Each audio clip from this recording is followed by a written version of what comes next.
2nd May 2023, to prioritize the business for consideration during the week.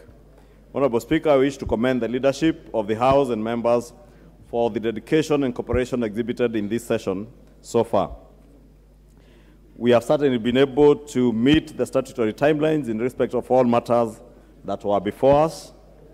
We are now due for the long break commencing tomorrow, going by our calendar of regular sittings. The House is scheduled to resume regular sittings on Tuesday, 6th June 2023 at 2:30 p.m. Honorable Speaker, members may wish to note that this will be a particularly busy recess for departmental committees and the Budget and Appropriations Committee, as well as the Finance Committee, as they engage with ministries, departments, and agencies on the budget estimates for the financial year 2023-2024, submitted in the course of this week.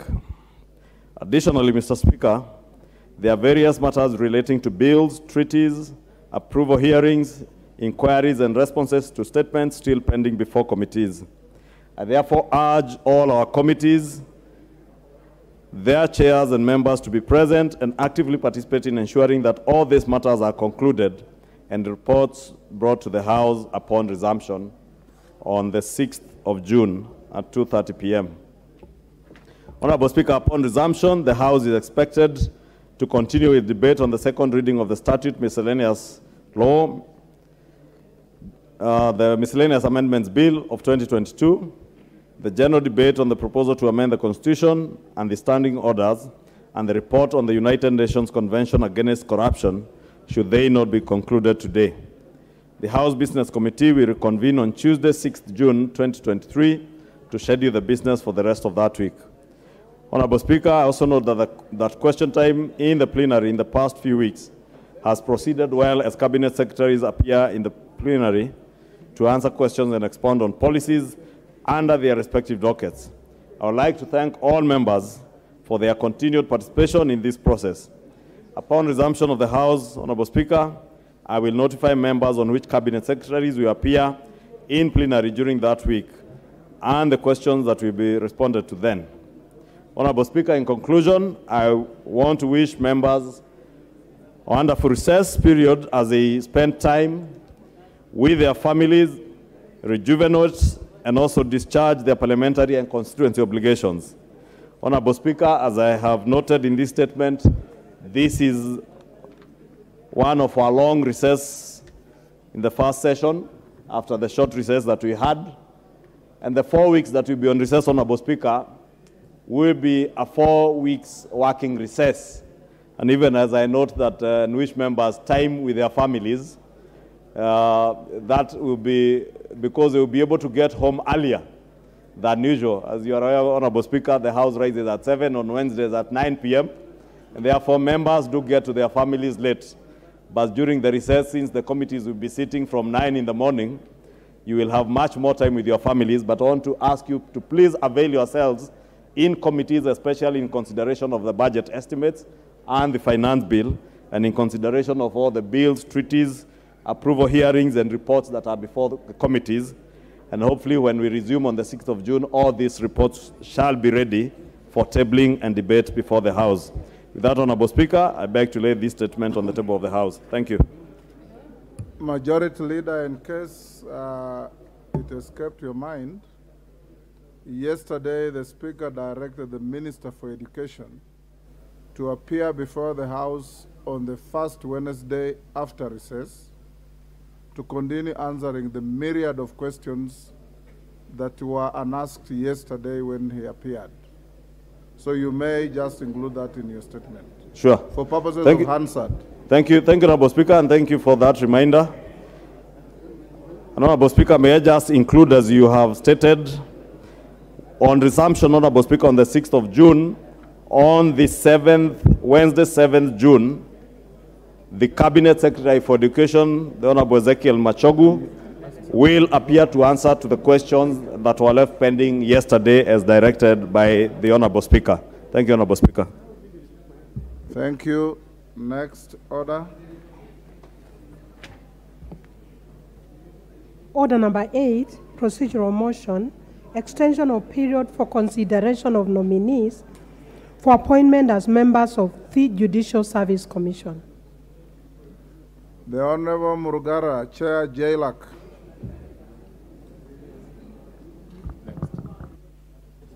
Thank you. Thank you very much, Mr. Speaker.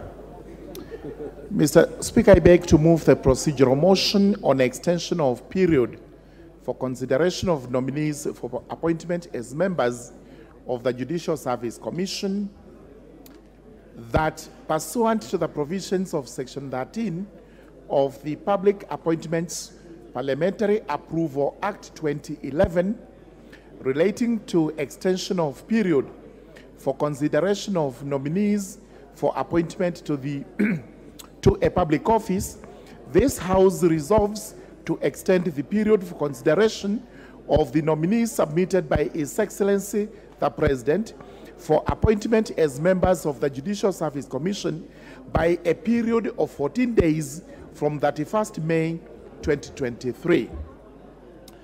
Honorable Speaker, yesterday you made a communication on the nomination of persons for appointment as members of the Judicial Service Commission from His Excellency the President, in which Ms. Caroline Zelani Kingoku Ajuoga and Honorable Isaac Kiprono Ruto were nominated to serve in the Judicial Service Commission. Mr. Speaker, sir, this evening, the House proceeds on recess for 1 month. And bearing in mind the provisions of the law that under the Judicial Service Commission, we have 7 days to approve the nominees, while under Section 8 of the Public Appointments Parliamentary Approval Act 2012, we have 28 days. The correct position when the two are in conflict is that this House has 28 days within which to make the approval. A calculation of the 28 days lapse on the 31st of May 2023, by which time this House will be on recess. Therefore, to ensure that there is sufficient time for the Committee, Justice and Legal Affairs, to consider the two nominees, so that we go through the vetting process and we are able to table to this House a good report on the two, we have deemed it necessary that we extend the period by 14 days.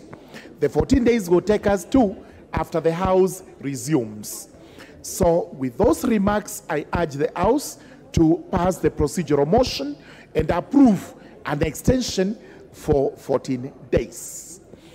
Mr. Speaker, sir, with those remarks, I call upon the Honorable Victor Koech, also known popularly in his constituency as Mandazi of Chepalungu, to actually second the motion. Thank you, Mr. Speaker. Yeah, thank you so much, Mr. Speaker. As I rise, let me first of all congratulate the two nominees, and especially His Excellency the first Governor for Bomet, who is known not only in Bomet County, but in the entire country for always fighting for devolution. He is a man who is known to have the Constitution at the backbone of his hand. Today, Mr. Speaker, we all know that we are proceeding to recess. And for this particular reason, I want to seek the House that they approve the extension of a period for consideration of the two nominees. And I equally would wish to wish the two nominees well as they prepare to appear before the the Justice and Legal Affairs Committee. For that, Mr. Speaker, I would wish to second. Thank you.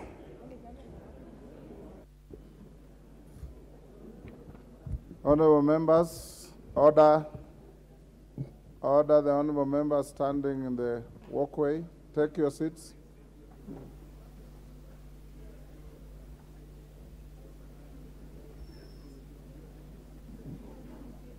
Honorable members, I now propose the question which is that pursuant to the provisions of Section 13 of the Public Appointments Parliamentary Approval Act 2011, relating to extension of period for consideration of nominees for appointment to a public office, this House resolves to extend the period for consideration of the nominees submitted by His Excellency the President for appointment as members of JSC by a period of 14 days from 31st May 2023.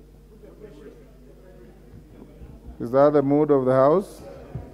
I now put the question, which is that pursuant to the provisions of Section 13 of the Public Appointments Parliamentary Approval Act 2011, relating to extension of period for consideration of nominees for appointment to a public office, this House resolves to extend the period for consideration of the nominees submitted by His Excellency the President for appointment as members of the Judicial Service Commission by a period of 14 days from 31st May 2023.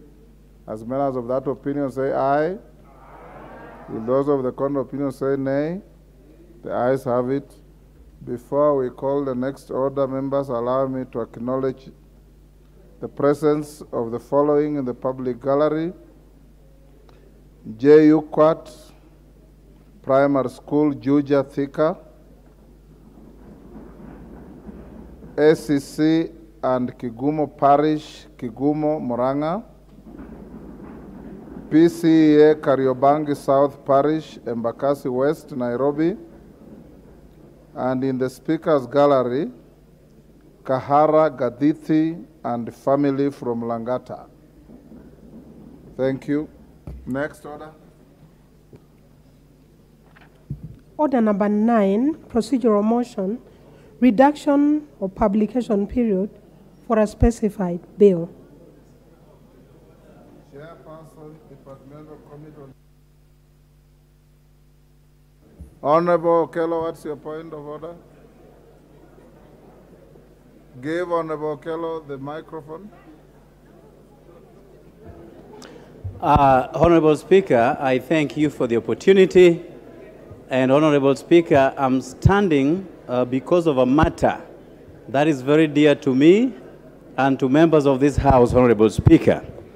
Honorable Speaker, I acknowledge the role played by Parliamentary Service Commission, a commission that you chair, that looks into the welfare and betterment and safety and comfort of members of this House, of the Senate, together with the Secretariat, Honorable Speaker. Honorable Speaker, the role of Parliamentary Service Commission also relates to the security of members of this House, Honorable Speaker. Lately, or a matter of last week, members from within this coalition, my side of the coalition... Sorry, Honorable Jared, could you please repeat? I was listening to... all right. All the honorable members, the chair can hardly hear what the distinguished member for Nyando is saying. Honorable Speaker, I acknowledge the tacit role that you play as chair of Parliamentary Service Commission.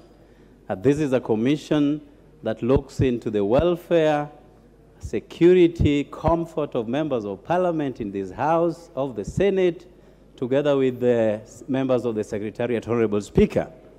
Honorable Speaker, a matter that is of great concern to my side of the political divide is that the police unilaterally withdraws security of members of this coalition, Honorable Speaker, each time there is a difference expressed as a matter of objectivity from the side of this coalition, Honorable Speaker. And as the chair of the commission, Honorable Speaker, I'd wanted to invite you to help us address this matter, because security of any member of this parliament is just as important as the other member, Honorable Speaker. Last week, members amounting to about 20 from our coalition had their securities withdrawn, and we haven't had any response or any word from the Parliamentary Service Commission, Honorable Speaker. And additionally, the leadership within Azimio coalition, and that includes Honorable Raila Odinga, Honorable Kalonzo Musyoka, Honorable Martha Karua and many and others had their securities withdrawn, Honorable Speaker, without any reason. So this is a unilateral decision that is constantly being taken by the police, and not just this time. We had a similar experience during the other regime, Honorable Speaker. So as the chair of Parliamentary Service Commission, Honorable Speaker, allow me to invite you to protect members of this coalition that we do not experience withdrawal of our security that then exposes us so badly to the public, Honorable Speaker, and most importantly to the leadership of Azimio coalition. Honorable Speaker, we have had instances where we have had members of the other coalition expressing threats to the leadership within Azimio coalition. And Honorable Speaker, when the security is withdrawn amidst such threats, then we have a cause to worry, Honorable Speaker. And as I was reading the Constitution the other day, Honorable Speaker, about the role that you play as the Speaker, that in the absence of the two leaders above, then the National Assembly Speaker takes over. So this is a matter, the Honorable Speaker, that I want to invite you to delve into it so that we can all be safe. We may have differences in opinion, but that does not warrant withdrawal of security of any person within the Republic of Kenya. Finally, Honorable Speaker, the security provided to the leadership, especially for those who have been Prime Minister, President, and the Deputy President, is enshrined in our laws, Honorable Speaker. And therefore, let us go by the dictates of our laws and not whimsically make decisions that do not square with the same Constitution that we subscribe to, Honorable Speaker. And I thank you very much for the opportunity. Majority Leader. Thank you, Honorable Speaker. Honorable Speaker, let me commend Honorable Walter Owino for raising that issue. Because, Honorable Speaker, it is indeed true. Jared Okello. Jared Okello, the member for Nyando. And you know, Honorable Speaker, Nyando is a constituency very close to my heart because their former member of Parliament, Fred Outa, was a very good friend of mine, and I have